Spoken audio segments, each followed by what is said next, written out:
ज्ञान की गरीबी में आप सबका स्वागत है। आज हम जानेंगे स्पेस डिब्रिस और उसकी मैनेजमेंट के बारे में। तो चलिए शुरू करते हैं। तो ये है क्या स्पेस डिब्रिस, यानी कि वो चीज़ें जो स्पेस में घूमती रहती है पर उसके ऊपर हमारा कंट्रोल नहीं होता, उसे हम स्पेस डिब्रिस कहते हैं। तो इन्हीं से स्पेस डिब्रिस का मैनेजमेंट हम कैसे करते हैं, कैसे हम उसको मैनेज करेंगे, उसे ही हम कहते हैं space debris and it's management. तो चलिए शुरू करते हैं।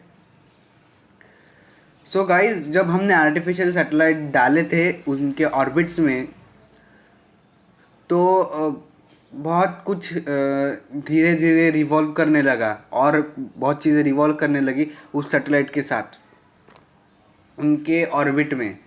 तो क्या थी वो चीज़ें हमें पता नहीं, पर उसके ऊपर हमारा कंट्रोल नहीं है और उसे ही हम स्पेस डिब्रिस कहते हैं। तो क्या है वो? तो नॉन फंक्शनल सैटेलाइट्स, नहीं तो लॉन्चर डिटैच्ड, नहीं तो स्टेजेस, जो रॉकेट की स्टेजेस होती है वो, और debris generated due to collision of two satellites. और 2016 की जो रिपोर्ट आई थी, मतलब अभी तक की 2016 की जो रिपोर्ट है वो मेरे सामने है। उस रिपोर्ट में ये दिखाया है कि जो अर्थ है, अर्थ के आजू बाजू में 2 करोड़ से भी ज़्यादा पीसेस है जिनकी लेंथ 1 सेंटीमीटर है, मतलब 1 सेंटीमीटर से ज़्यादा है, और वो कई सौ किलोमीटर से चलते हैं, यानी कि 27,000 किलोमीटर पर आवर बहुत तेज़ी से चलते हैं। वो हमारे सैटेलाइट से भी कई गुना तेज़। पर अगर उसमें से एक स्क्रू भी आपके सैटेलाइट से आके टकरा गया तो आपकी सैटेलाइट को इतना बड़ा छेद कर देगा कि आप पूछो ही मत। बहुत बड़ा छेद कर देता है वो। ये जो मैंने अभी बताया, जो डेब्रिस है वो सैटेलाइट्स के लिए हार्मफुल है। ये कोलाइड कर सकती है, जो डेब्रिस है वो कोलाइड कर सकती है सैटेलाइट्स के साथ, स्पेसक्राफ्ट्स के साथ, और उनको डैमेज कर सकते हैं।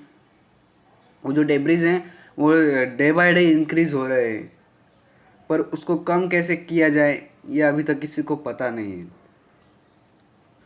और ये जो डेब्रिस है उसके ऊपर बहुत सारे स्टडीज़ चल रहे हैं, एक्सपेरिमेंट्स चल रहे हैं, और बहुत सारे उन्होंने मतलब देखा भी है कि क्या कैसे हम कर सकते हैं।